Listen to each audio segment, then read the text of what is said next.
Halo teman-teman, perkenalkan kami dari kelompok 1. Hari ini kami mau memperkenalkan diri. Perkenalkan, nama aku Maya Azwania. Kalian bisa panggil aku Awa. Yang kedua, perkenalkan, nama aku Ulan Agustina. Kalian semua bisa panggil aku Wulan.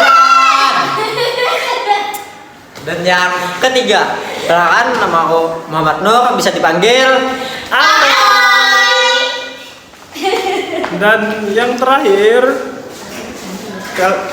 nama aku Tirta Panjiku Sumairawan, biasa dipanggil Tirta.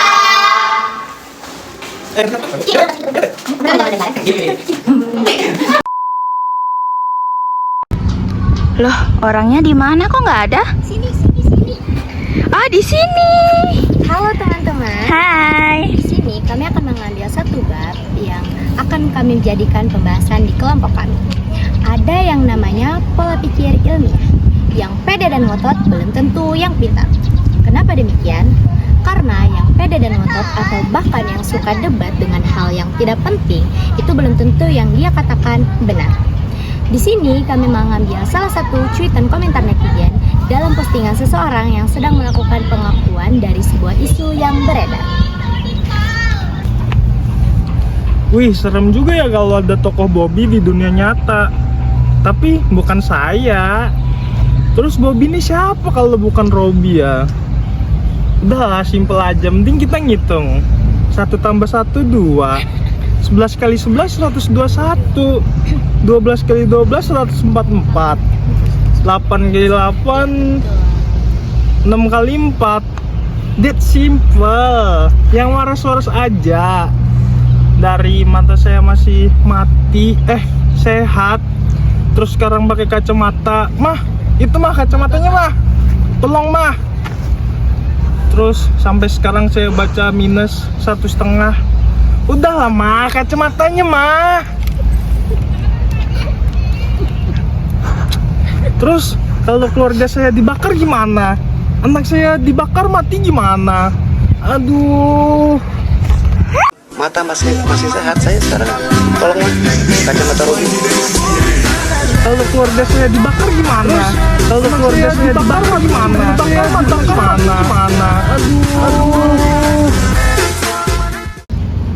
Nah, teman-teman, setelah kita melihat reka adegan dalam video tersebut, kami dapat menyimpulkan tentang isinya bahwa di sini seorang laki-laki yang tengah membuat pengakuan untuk isu yang beredar ini mengatakan dengan pede dan juga terkesan ngotot, memaksa dan juga secara tidak sadar melakukan kalimat ancaman.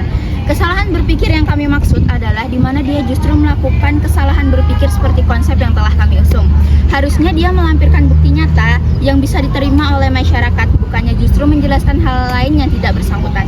Kesalahan berpikir seperti inilah yang membuat seseorang ini menerapkan dalam pikirannya bahwa ketika dia menyampaikan sesuatu, ketika dia melakukannya dengan pede, ngotot, bahkan mengajak debat para pemirsanya, maka dia akan dianggap benar dan juga mendapatkan bukti nyata. Padahal secara analisis yang telah kami lakukan pada beberapa masalah yang sering terjadi dalam pemikiran ini adalah bahwanya mereka lebih mementingkan apa isi informasi tersebut saja.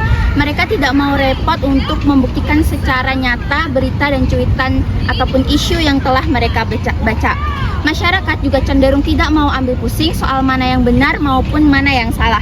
Mereka hanya mengandalkan gosip-gosip yang tidak ada landasan bukti nyata untuk memenuhi rasa penasaran mereka terhadap sebuah cuitan, berita, isu, ataupun gosip-gosip yang beredar di media sosial.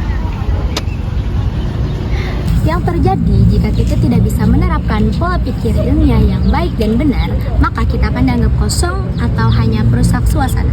Kenapa demikian? Karena mereka kan cenderung hanya FOMO, mengikuti gengsi, dan tidak pada kenyataan yang terjadi.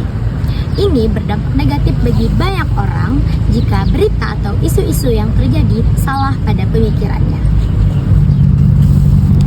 Terakhir, Di sini kami hanya bisa mengajak masyarakat lainnya untuk lebih bijak dalam mengolah berita ataupun gosip, bahkan isu yang beredar. jika memang masih belum bisa atau tidak mau repot mencari bukti nyata, Maka jangan sampai berita yang salah penyampaian dan salah pengertian itu kembali kita sebarkan tanpa bukti yang logis atau nyata.